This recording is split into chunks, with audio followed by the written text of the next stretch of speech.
Halo.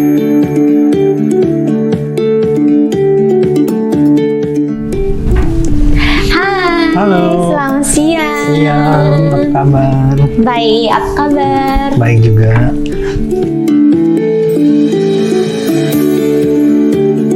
Halo, aku Haruka. Nah, Pak, sekarang boleh ya aku tanya sedikit ngobrol juga sama Pak Heri. Nah, tapi sebelum aku mulai, boleh dong Pak jelasin ke kita semua tentang latar belakang Pak Heri dan kesibukannya sekarang. Kebetulan saya membuat bisnis sendiri ya, perusahaan sendiri di bidang digital marketing. Itu berjalan sekitar 7-8 tahun.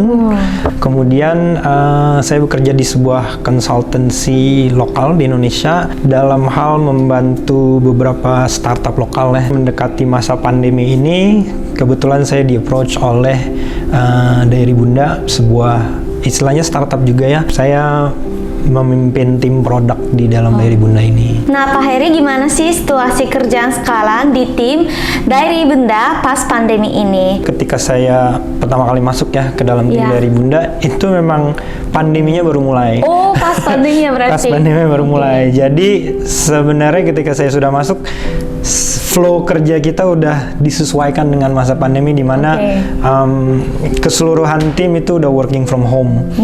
Berkomunikasi, berdiskusi, kalau ada meeting dan lain-lain itu masih melalui online ya. Sama ada yang baru sih yang kita pakai namanya Gather Town. Itu agak lucu sih, jadi kita punya kayak semacam virtual office. Oh, jadi ada kayak di dalam aplikasi? Iya, jadi kita bisa customize karakter kita, bentuknya jadi kayak main game, tapi sebenarnya itu kantor kita di dunia maya gitu sebenarnya. Seru banget itu. Iya. Kesulitannya mungkin justru karena itu. Jadi kalau komunikasi itu tidak bisa secara langsung. Kalau sekarang kan kayak harus tanya dulu gitu. Harus tanya dulu, bisa nggak jam segini kita call gitu. Paling itu sih kesulitan utama gitu. Cuman ya bukan kita sendiri kan di dalam pandemi ini, maksudnya company lain, tim-tim lain juga semua melalui hal yang sama. So mau nggak mau beradaptasi sih selama ini. Oh ya Pak, bagaimana Diary Bunda menurut Pak Heri? Diary Bunda itu konsep paling pertama adalah untuk bisa mendigitalisasi namanya buku kesehatan ibu dan anak kalau di Indonesia. Jadi kalau ada ibu hamil di Indonesia itu ada program pemerintah yang memberikan mereka semacam buku panduan ya untuk menjalani kehamilannya. Buku tersebut itu dasarnya diambil dari Jepang sebenarnya, dan dikembangkan oleh lembaga dari Jepang namanya JICA. Selain Diary Bunda sendiri dimiliki oleh perusahaan Jepang, hal yang mau kita lakukan itu juga masih berkaitan dengan Jepang juga gitu. Oh ya Pak Heri, di tim Diary Bunda ini ada nggak sih orang Jepang yang kerja bareng sama Bapak? Tentunya ada, yaitu CEO kami sendiri, Shinohara-san. Cuman kebetulan di tim kami yang masih kecil ini ya dia satu-satunya orang Jepang. Dengan sengaja sih kayaknya dia membentuk timnya yang lebih lokal, karena kan market yang kita tuju memang market lokal, seperti itu sih.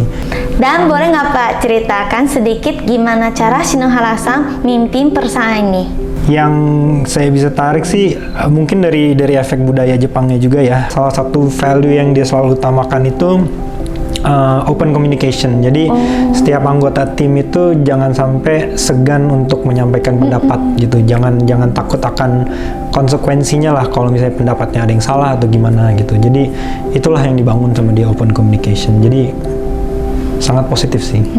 Boleh dong Pak kasih beberapa nasihat positif untuk teman-teman di Indonesia yang tertarik kerja di perusahaan Jepang?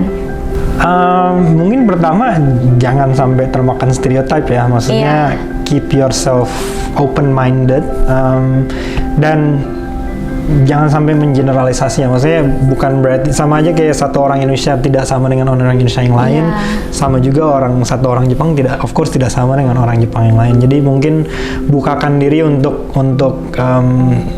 lebih mengenal lah siapa rekan kerjanya, mau itu orang Jepang ataupun orang Indonesia gitu kan. Hal-hal seperti itulah yang diambil gitu, nilai-nilainya seperti itu sih. Terima kasih banyak Pak Heri atas waktunya. Semoga sehat selalu ya, semangat kerjanya. Oke, terima kasih juga, sehat selalu juga ya.